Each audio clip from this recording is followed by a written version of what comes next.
आप लोगों का ये उत्साह, ये उमंग, ये ऊर्जा कोलकाता से लेकर दिल्ली तक बहुत बड़ा संदेश दे रहा है। अब पश्चिम बंगाल परिवर्तन का मन बना चुका है।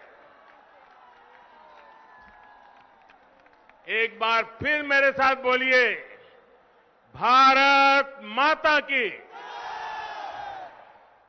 वंदे वंदे वंदे वंदे वंदे वंदे। साथियों,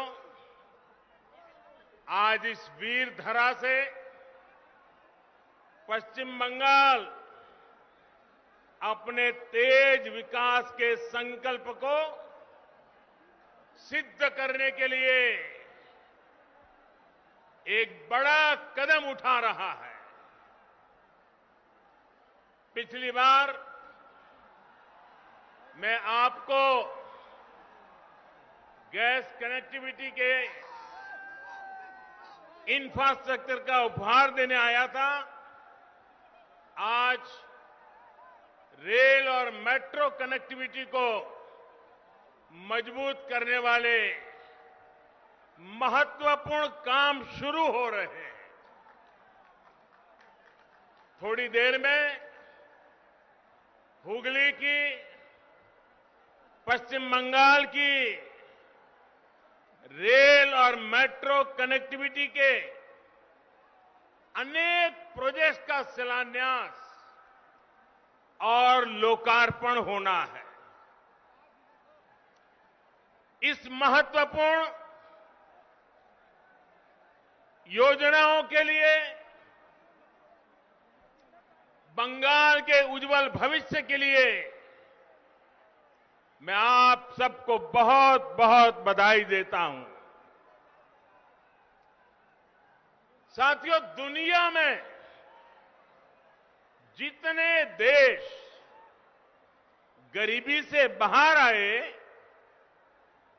या गरीबी मिटाने में सफल हुए या विकसित देश बने, ऐसे सभी देशों में एक बात बहुत कॉमन देखी जाती है। इन देशों ने अपने अपने देश में सही समय पर बड़ी संख्या में इंफ्रास्ट्रक्चर का निर्माण किया। आधुनिक हाईवे, आधुनिक रेलवे, आधुनिक एयरवे, इन देशों के आधुनिक इंफ्रास्ट्रक्चर ने इन देशों को आधुनिक बनाने में मदद की। वहां ये एक प्रकार से परिवर्तन का बहुत बड़ा कारण बना। हमारे देश में भी यही काम दशकों पहले होना चाहिए था, लेकिन हुआ नहीं। अब हमें देर नहीं करनी है। हमें एक पल भी रुकना नहीं है। हमें एक पल भी गंवाना नहीं है। इसी सोच के साथ आज देश में आधुनिक इंफ्रास्ट्रक्चर के निर्माण पर अभूतपूर्व जोर दिया जा रहा है, अभूतपूर्व निवेश किया जा रहा है। बेहतर इंफ्रास्ट्रक्चर खेती, उद्योग, टूरिज्म, युवाओं को रोजगार, यानी विकास के हर पहलू के लिए मूलभूत आवश्यकता होती है। इसलिए पश्चिम बंगाल में भी कनेक्टिविटी से जुड़ा इंफ्रास्ट्रक्चर ये भारत सरकार की प्राथमिकता है, हमारी भी प्राथमिकता है। बीते वर्षों में हाईवे, रेलवे, एयरवे, वाटरवे और आईवे हर प्रकार की कनेक्टिविटी पर फोकस किया गया है। यहां बंगाल में भी हजारों करोड़ रुपए निवेश किए गए हैं। बंगाल में रेल लाइनों के चौड़ीकरण और बिजलीकरण का काम तेज गति से किया जा रहा है। भाइयों बहनों, अब रेलवे को लेकर पश्चिम बंगाल में संभावनाओं के नए द्वार खुल रहे हैं। पूर्वी डेडिकेटेड फ्रेट कॉरिडोर का बड़ा लाभ पश्चिम बंगाल को होने वाला है। इस प्रोजेक्ट का एक हिस्सा चालू भी हो चुका है और बहुत जल्द पूरा कॉरिडोर खुल जाएगा, जिससे बंगाल में भी उद्योगों के लिए नए अवसर बनेंगे। इसी तरह जो विशेष किसान रेल शुरू की गई है, उसका लाभ आज पश्चिम बंगाल के छोटे किसानों को बहुत तेजी से मिलना शुरू हो रहा है। अभी हाल में ही देश की 100वीं किसान रेल महाराष्ट्र के संगोला से पश्चिम बंगाल के शालीमार तक चलाई गई। इससे यहां के फल, सब्जी, दूध और मछली से जुड़े छोटे किसानों को मुंबई, पुणे सहित देश के अनेक बड़े बाजारों तक सीधी पहुंच मिली है। भाइयों और बहनों, आज उत्तर 24 परगना, हावड़ा, हुगली जिलों के लाखों छात्र छात्राओं, कर्मचारियों, श्रमिकों के लिए भी बहुत बड़ा दिन है। नॉर्थ साउथ मेट्रो का नोआपाड़ा से दक्षिणेश्वर तक विस्तार होने से हर दिन इन जिलों के हजारों यात्रियों को सुविधा होने वाली है। अब आपको कोलकाता आने जाने के लिए आधुनिक और सुविधा संपन्न तेज पब्लिक ट्रांसपोर्ट मिल गया है।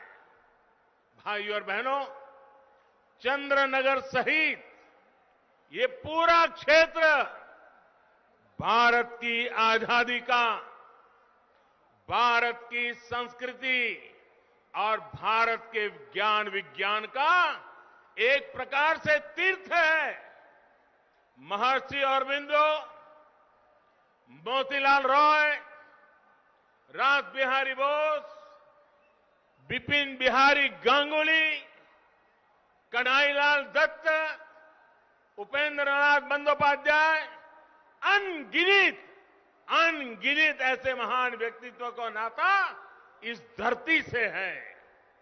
ये वो धरती है जिसने रामकृष्ण परमहंस जैसे महान संत हमें दिए। माउंट एवरेस्ट को मापने वाले महान गणितज्ञ राधानाथ सिगर, महान भाषाविद बुदेव मुखर्जी, ऐसे मनुष्यों का भी नाता इसी मिट्टी से रहा है।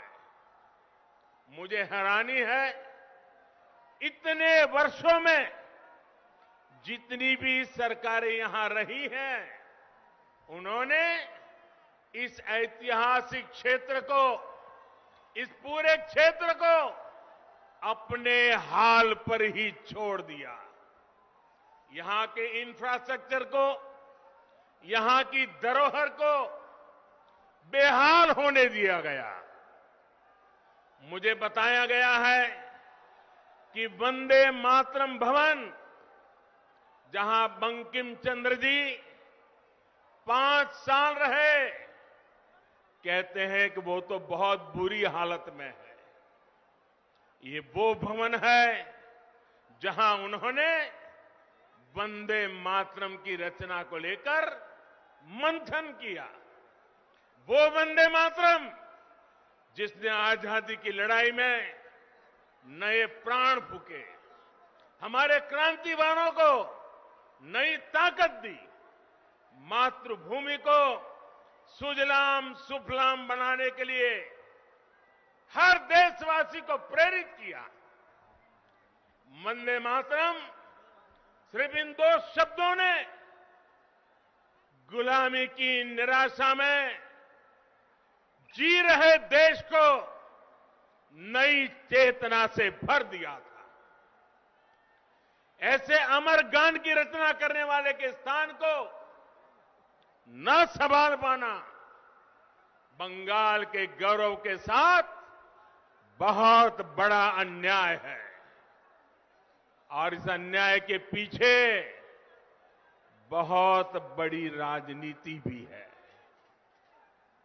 ये वो राजनीति है जो देशभक्ति के बजाय वोट बैंक, सबका विकास के बजाय तुष्टीकरण को बल देती है। आज यही राजनीति बंगाल में लोगों को मां दुर्गा की पूजा से रोकती है, उनके विसर्जन से रोकती है। बंगाल के लोग वोट बैंक की राजनीति के लिए अपनी संस्कृति का अपमान करने वाले ऐसे लोगों को कभी माफ नहीं करेंगे। आज मैं बंगाल के लोगों को ये विश्वास दिलाता हूं, जब बंगाल में भाजपा की सरकार बनेगी तो हर बंगालवासी अपनी संस्कृति का गौरवगान पूरी ताकत और हिम्मत के साथ कर सकेगा। कोई उसे डरा नहीं पाएगा, कोई आपको दबा नहीं पाएगा। भाजपा उस सोनार बांग्ला के निर्माण के लिए एक काम करेगी जिसमें यहां का इतिहास, यहां की संस्कृति दिनों दिन और मजबूत होगी। ऐसा बंगाल जहां आस्था, अध्यात्म और उद्यम सबका सम्मान होगा। ऐसा बंगाल जहां विकास सभी का होगा, तुष्टीकरण किसी का नहीं होगा। ऐसा बंगाल जो टोलाबाजी से मुक्त होगा, रोजगार और स्वरोजगार से युक्त होगा। भाइयों और बहनों, आजादी से पहले बंगाल देश के अन्य राज्यों से बहुत आगे था, लेकिन जिन लोगों ने बंगाल पर राज किया, उन्होंने बंगाल को आज इस हालत में पहुंचा दिया। मां, माटी, मानुष की बात करने वाले लोग बंगाल के विकास के सामने दीवार बनकर के खड़े हो गए हैं। केंद्र सरकार किसानों और गरीबों के हक का पैसा सीधा उनके बैंक खाते में जमा करती है, जबकि बंगाल सरकार की योजनाओं का पैसा टीएमसी के टोलाबाजों की सहमति के बिना गरीब तक पहुंच ही नहीं पाता। यही वजह है कि गांव-गांव में टीएमसी के नेताओं की शान और शौकत बढ़ती जा रही है। और सामान्य परिवार गरीब से गरीब होता जा रहा है।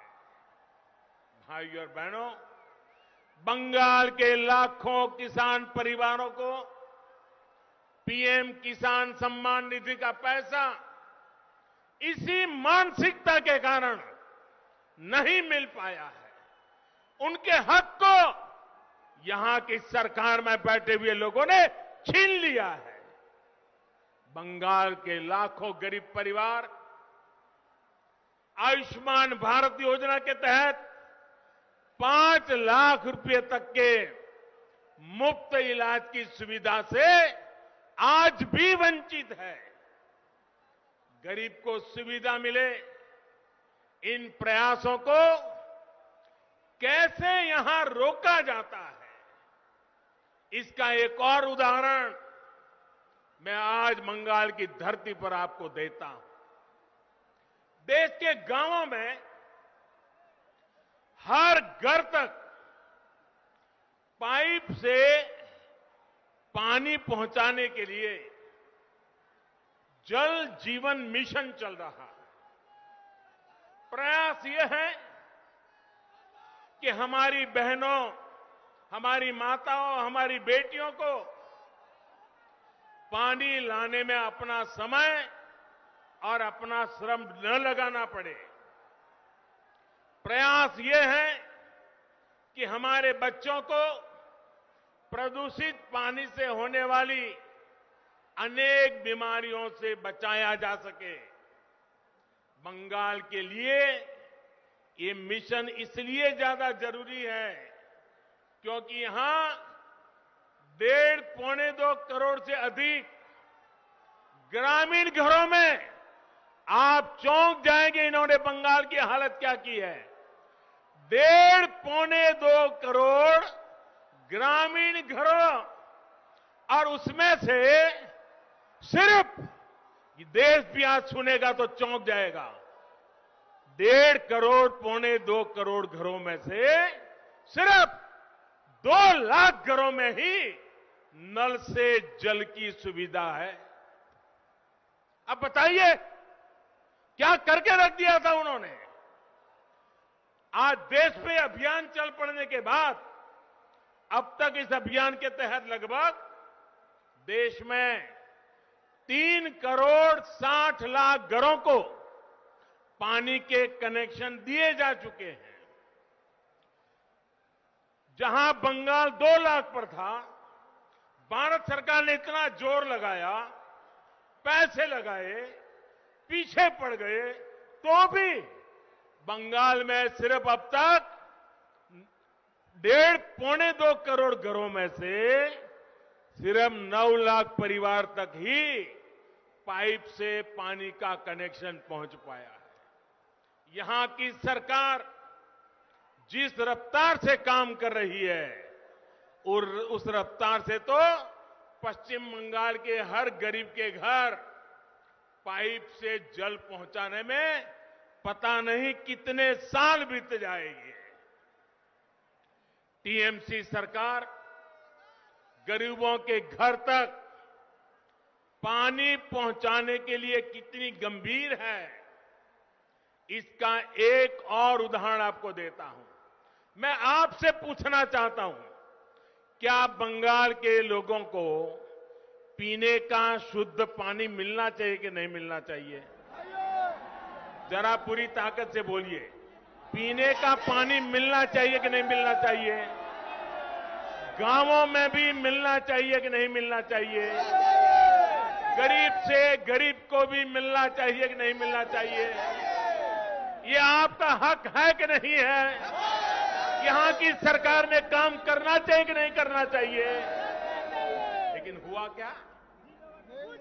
हर घर जल पहुंचाने के लिए भारत सरकार ने, दिल्ली सरकार ने 1700 करोड़ रुपए से ज्यादा 1700 करोड़ रुपए से ज्यादा रकम ये टीएमसी सरकार को दी।